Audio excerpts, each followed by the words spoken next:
چہرے کا رنگ اڑ جاتا ہے۔ وہی ختم ہوتی ہے تو رسول پسینے پسینے ہوتے ہیں، رسول کے چہرے سے پسینہ ٹپک رہا ہوتا ہے۔ امام نے کہا کہ تو نے غلط کہا، جبرائیل کے سامنے رسول اللہ کی یہ حالت کبھی ہو ہی نہیں سکتی، وہ تو خود ان کے ایک ادنا خادم ہیں، جب آتے ہیں تو ادب اور احترام کے ساتھ بیٹھتے ہیں، اور جب تک رسول اجازت نہ دیں ایک لفظ بھی اپنی زبان سے نہیں نکالتے ہیں۔ راوی نے کہا کہ اے فرزند رسول، یہ تو سارے مسلمانوں میں مشہور ہے کہ وحی کا بوجھ بہت بڑا ہوتا ہے، اور جبرائیل وحی دیتے ہیں تو رسول اس کے وزن سے کانپنے لگتے ہیں۔ کہا کہ یہ جبرائیل علیہ السلام کے آنے کے وقت نہیں ہوتا، یہ اس وقت ہوتا ہے جب کبھی پروردگار براہ راست رسول اللہ پہ وحی نازل کرتا ہے بغیر جبرائیل کے واسطے کے۔ اور پھر تذکرہ کیا سورہ مائدہ کا۔ حضرت علی کرم اللہ وجہ الکریم کا ارشاد ہے کہ ایک دفعہ میں رسول اللہ کے ساتھ جا رہا تھا، رسول اللہ اپنی سواری پر تھے، میں اپنی سواری پر تھا، رسول کریم خچر پر سوار تھے۔ ایک دم وہ خچر رک گیا اور میں نے تھوڑی دیر کے بعد دیکھا کہ پیغمبر کا جسم کانپ رہا ہے، سارے جسم سے پسینہ نکل رہا ہے، اور پیغمبر کا خچر اس طرح سے جھکتا چلا جا رہا ہے کہ مجھے ایسا محسوس ہوا کہ جیسے اس کا پیٹ زمین سے لگ جائے گا۔ تھوڑی دیر تک یہ کیفیت رہی کہ ایسا لگ رہا تھا کہ خچر میں کھڑے ہونے کی طاقت نہیں ہے، اتنا وہ کمزور ہو گیا، اور پھر تھوڑی دیر کے بعد یہ حالت ختم ہو گئی۔ پیغمبر اسلام نے ایک مرتبہ مجھے دیکھا، میں نے سوال کیا کہ اے اللہ کے رسول کیا کیفیت ہے؟ کہا کہ ابھی ابھی پروردگار نے براہ راست سورہ مائدہ کی کچھ آیتوں کو نازل کیا ہے، تو جب براہ راست وحی آتی ہے اس وحی کا وزن اتنا ہوتا ہے کہ جس جانور پر پیغمبر اسلام ہیں اس کی کمر ٹوٹنے لگتی ہے، اور وحی کے اس طریقے کے بعد پیغمبر اسلام کمزوری محسوس کرتے تھے، ورنہ دوسرے 4 طریقوں میں کوئی کمزوری محسوس نہیں ہوتی تھی۔ یہ ایسا سلسلہ ہے کہ جس میں جبرائیل کی ضرورت نہیں ہے، بلکہ براہ راست رسول اللہ سے گفتگو کرتے ہیں۔ تو یہ 5 طریقے ہیں وحی کے: الہام، خواب، فرشتے کا انسان کی شکل میں آنا، فرشتے کا فرشتے کی شکل میں آنا، اور آخری طریقہ یہ ہے کہ براہ راست وحی کا نازل ہونا۔ چنانچہ بات ہو رہی تھی پہلی وحی کی۔ 27 رجب کی تاریخ تھی، جمعے کا دن تھا، اور انگریزی حساب سے نوروز کی تاریخ پڑ رہی تھی۔ بیک وقت نوروز اور 27 رجب دونوں جمع ہو رہے تھے۔ جمعہ کا دن ہے، پیغمبر اسلام 7-8 دن سے غار حرا میں تشریف فرما ہیں۔ اس وقت ملائکہ کو اس چیز کی اجازت مل گئی جس کے لیے ملائکہ بے چین تھے اور تڑپ رہے تھے کہ ہمیں رسول کے پاس جا کر رسول کی زیارت کا موقع ملنا چاہیے۔ پروردگار نے کہا، اے میرے ملائکہ، آج تمہیں اجازت ہے۔ چنانچہ صبح سے فرشتوں کے گروہ در گروہ غار حرا میں اترنے لگے۔ فرشتے انسان کی طرح نہیں ہیں کہ ان کا ہجوم انسان کے لیے جگہ کو تنگ کر دے۔ غار حرا میں فرشتوں کے فرشتے اتر رہے ہیں، ایک ایک گروہ آتا ہے اور آ کے پیغمبر اسلام کو سلام کرتا ہے، یہاں تک کہ جب یہ سارے فرشتے آ گئے تو روایت یہ ہے کہ اس کے بعد جبرائیل علیہ السلام 70,000 فرشتوں کو لے کر اور میکائیل علیہ السلام 70,000 فرشتوں کو لے کے ایک ساتھ غار حرا میں داخل ہوئے۔ دونوں فرشتے 70,000 ساتھیوں کے ساتھ پیغمبر اسلام کے سامنے پہنچے اور ساتھ ایک کرسی لے کر آئے جو سرخ یاقوت کی بنی ہوئی ہے۔ سرخ یاقوت جنت کے اس پتھر کا نام ہے جس سے جنت کے محلات، خیمے اور جنت کا فرنیچر بنایا گیا ہے۔ کرسی کو رکھا جاتا ہے اور جبرائیل و میکائیل علیہ السلام پیغمبر اسلام صلی اللہ علیہ وآلہ وسلم کو درخواست کرتے ہیں کہ اب آپ اس پہ تشریف رکھیے۔ پوری شان کے ساتھ پیغمبر اسلام اس کرسی پہ تشریف فرما ہوتے ہیں اور فرشتوں نے پیغمبر اسلام کے سر پر تاج نبوت رکھا۔ اس کے بعد سارے فرشتے ہاتھ باندھ کر پیغمبر اسلام کے سامنے قطار در قطار کھڑے ہو گئے۔ جبرائیل علیہ السلام سب سے آگے ہیں اور عین اس موقع پر جبرائیل علیہ السلام نے کہا، اللہ کے رسول، اب یہ پہلی وحی آ رہی ہے۔ بسم اللہ الرحمن الرحیم، اقرأ بسم ربک الذی خلق، خلق الانسان بالعلق، اقرأ وربک الاکرم، الذی علم بالقلم، علم الانسان ما لم یعلم، یعنی پڑھیے اپنے اس پروردگار کے نام سے جس نے تمام انسانوں کو پیدا کیا، وہ پروردگار جس نے انسان کو جمے ہوئے خون سے بنایا، وہ پروردگار کہ جس نے انسان کو قلم کے ذریعے سے تعلیم دی، اور انسان کو وہ سکھایا جو انسان پہلے نہیں جانتا تھا۔ جبرائیل علیہ السلام وحی الہی کے الفاظ پیغمبر اسلام تک پہنچا رہے ہیں، اس حالت میں کہ یاقوت سرخ کی کرسی پر تاج نبوت کو سر پہ رکھے پیغمبر اسلام تشریف فرما ہیں، اور قرآن کی یہ 5 آیتیں نازل ہوئیں، اور پیغمبر اسلام نے ان 5 آیتوں کو دہرایا، اور جبرائیل علیہ السلام نے آگے بڑھ کر لوائے حمد خدا کا پرچم پیغمبر اسلام کے سپرد کیا۔ یہ وہی جھنڈا ہے کہ جس کے سائے میں پیغمبر اسلام کے ماننے والے قیامت کے میدان سے جنت کی جانب بڑھیں گے، اور جنت میں جہاں رسول کا قیام ہوگا اس محل کی چھت پہ یہ پرچم لگایا جائے گا۔ اس شان سے وحی الہی نازل ہوئی۔ پیغمبر اسلام نے جبرائیل علیہ السلام کے اس پیغام کو سنا۔ روایت یہ ہے کہ ان 5 آیتوں کو سننے کے بعد پیغمبر اسلام اپنے مقام سے بلند ہوئے، پھر ادب اور احترام سے فرشتے 2 قطاروں میں کھڑے ہو گئے۔ پیغمبر اسلام ان دونوں کے درمیان سے نکلے۔ باہر آتے ہوئے لوائے حمد یعنی اس جھنڈے کو دوبارہ جبرائیل علیہ السلام کے سپرد کیا گیا، اور اب جو پیغمبر اسلام باہر آ رہے ہیں تو اس وقت جتنے بھی درخت، پتھر اور جانور راستے میں ہیں، حتیٰ کہ روایت یہ ہے کہ اس وقت خانہ کعبہ تک سب کی جانب سے ایک ہی آواز بلند ہو رہی تھی، السلام علیکہ یا رسول اللہ، السلام علیکہ یا رسول اللہ۔ پیغمبر اسلام غار حرا سے باہر آئے۔ جبرائیل جانا چاہتے ہیں۔ جاتے جاتے کہا کہ بس ایک آخری پیغام اور جو آپ کو عن قریب مل جائے گا۔ پیغمبر اسلام غار حرا سے باہر آئے اور آہستہ آہستہ چلتے ہوئے اپنے گھر کی جانب روانہ ہوئے۔ گھر میں جاتے ہی پیغمبر اسلام صلی اللہ علیہ وآلہ وسلم بستر میں لیٹ گئے۔ کئی دنوں کے بعد پیغمبر اسلام واپس آئے ہیں۔ جناب خدیجہ رضی اللہ تعالی عنہا سے کہا کہ مجھے ایک چادر اوڑھا دو، میں آرام کرنا چاہتا ہوں۔ جناب خدیجہ نے چادر لا کے پیغمبر اسلام کو اوڑھا دی۔ اس دوران سورہ مدثر کی پہلی 7 آیات نازل ہوئیں۔ بسم اللہ الرحمن الرحیم، یا ایہا المدثر قم فانذر وربک فکبر وثیابک فطہر والرجز فاہجر ولا تمنن تستکثر وَلِرَبِّكَ فَاصْبِرْ۔ اے چادر اوڑھنے والے، اٹھیے اور تنبیہ کیجیے، اور اپنے رب کی کبریائی کا اعلان کیجیے، اور اپنے لباس کو پاک رکھیے اور ناپاکی سے دور رہیے، اور احسان نہ جتلائیں کہ اپنے عمل کو بہت سمجھنے لگ جائیں، اور اپنے رب کی خاطر صبر کیجیے۔ قم فانذر، اٹھیے اور تنبیہ کیجیے کا پیغام سن کر پیغمبر اسلام چادر کو الٹ کے اپنے مقام سے کھڑے ہوئے، قبلے کا رخ کیا اور اپنے کانوں میں انگلیاں داخل کر کے اللہ اکبر کی صدا 2 یا 4 دفعہ بلند کی، جو اب تک اسلام میں مستحب ہے حالت اذان میں۔ بعض روایتوں میں یہ ہے کہ یہ آواز دنیا کے تمام موجودات تک پہنچ گئی، اور ان میں سے جس نے اس کا جواب دیا وہی پیغمبر اسلام کا ماننے والا بنا۔ یہ آواز پیغمبر اسلام دیتے ہیں حکم قرآنی کے احترام میں اور حکم قرآنی پر عمل کرنے کے لیے۔ اسی موقع کے متعلق حضرت علی کرم اللہ وجہہ فرماتے ہیں کہ جیسے ہی پیغمبر نے اللہ اکبر کہا، میں نے دیکھا کہ ایک انتہائی خوفناک آواز بلند ہوئی۔ میں نے آگے بڑھ کر پیغمبر اسلام سے سوال کیا کہ اے اللہ کے رسول، یہ آواز کیسی تھی؟ آپ نے اللہ اکبر کہا۔ اس کے جواب میں اللہ اکبر تو آ رہا ہے، مگر یہ خوفناک و ہیبت ناک آواز کیسی ہے؟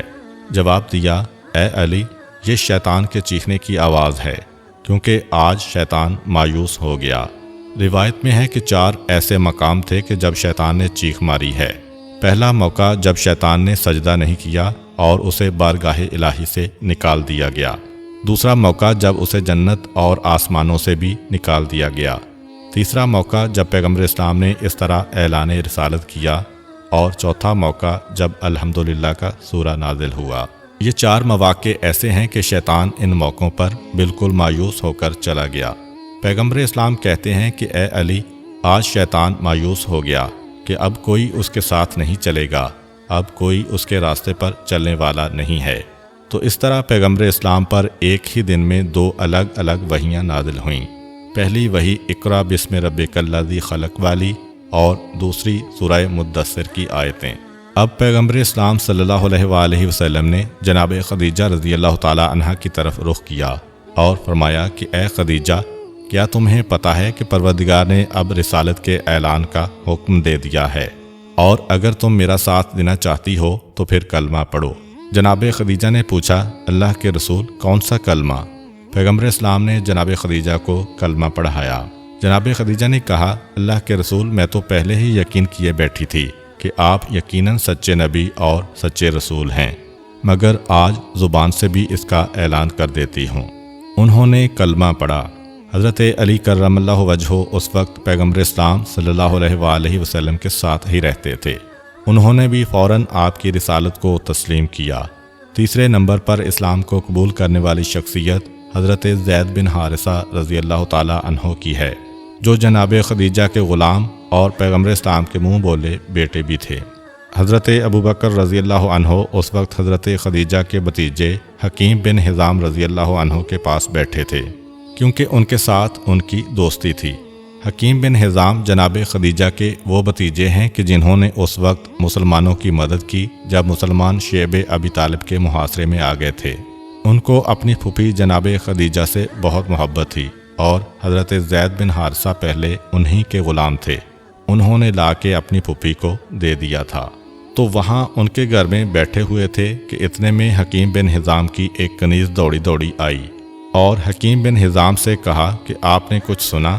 آپ کے پھوپھا نے ایک عجیب دعویٰ کیا ہے اور آپ کی پھوپھی نے اس کو فوراً قبول کر لیا ہے۔ حکیم کہتے ہیں، کیا بات ہوئی؟ کنیز نے پورا واقعہ سنایا کہ میں گئی تھی تو وہاں کلمہ پڑھا جا رہا تھا، اسلام پیش کیا جا رہا تھا۔ حضرت ابوبکر رضی اللہ عنہ یہ سنتے ہی کھڑے ہوئے اور کہا، میں خود جا کے تحقیق کروں گا۔ رسول کریم کے پاس آئے اور تحقیق کرنے کے بعد کلمہ اسلام پڑھا۔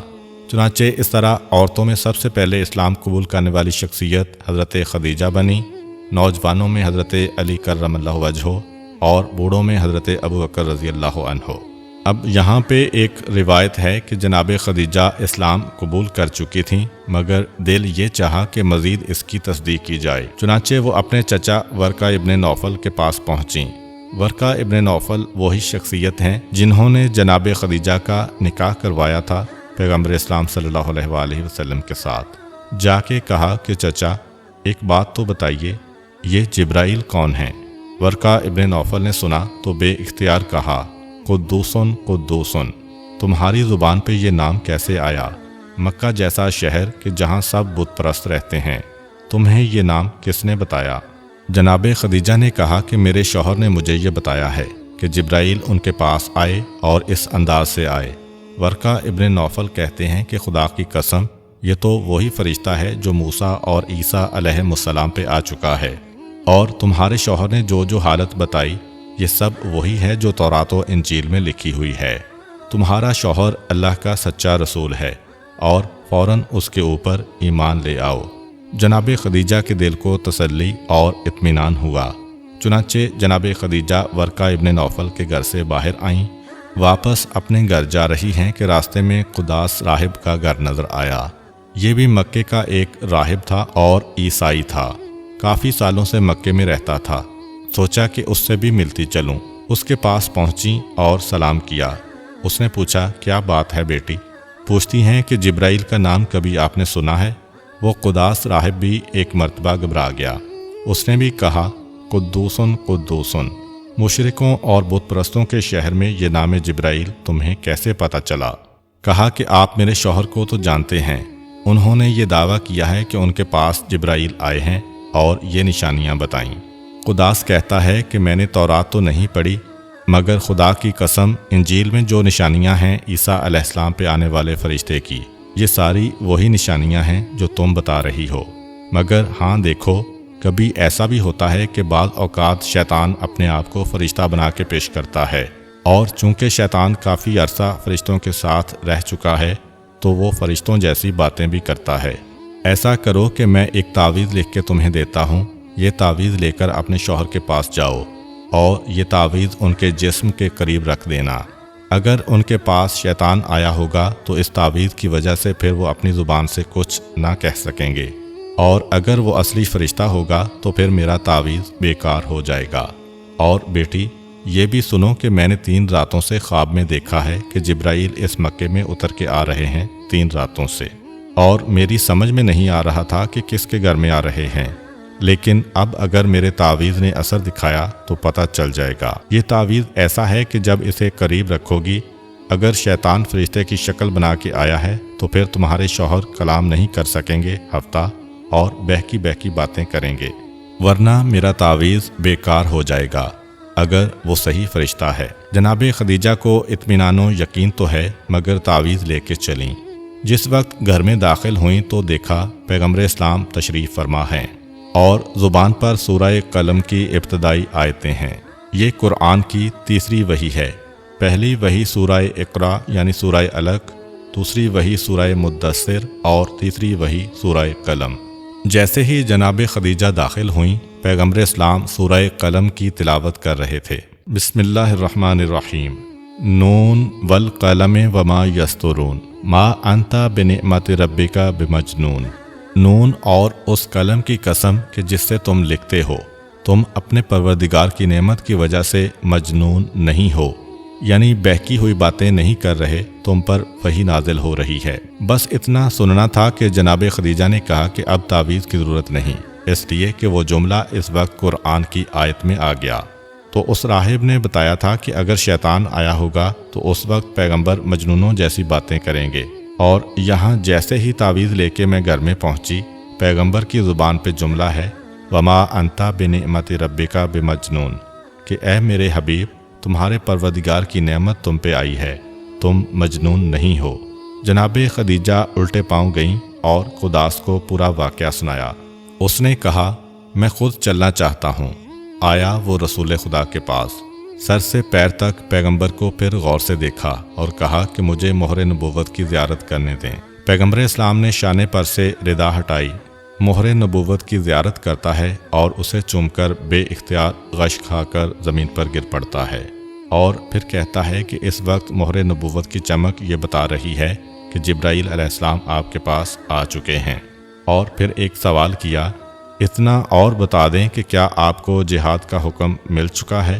پیغمبر نے کہا نہیں، ابھی مجھے جہاد کا حکم نہیں ملا۔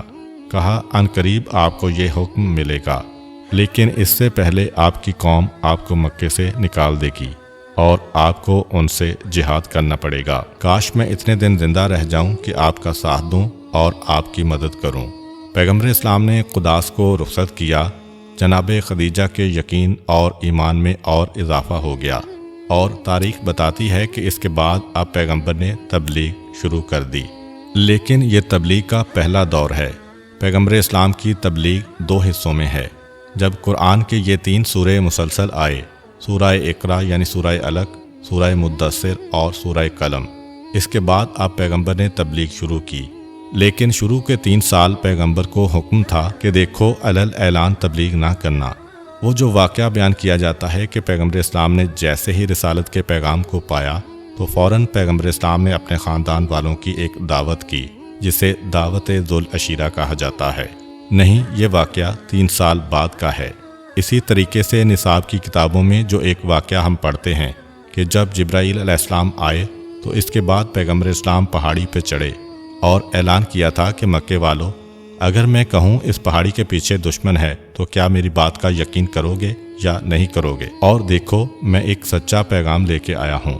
مگر وہ واقعہ بھی 3 سال بعد کا ہے، اس لیے کہ غار حرا میں پہلی وحی نازل ہونے کے بعد کم سے کم 3 سال ایسے گزرے کہ پیغمبر اسلام کو حکم تھا کہ آپ تبلیغ پوشیدہ طور پہ کریں، آہستہ آہستہ کریں۔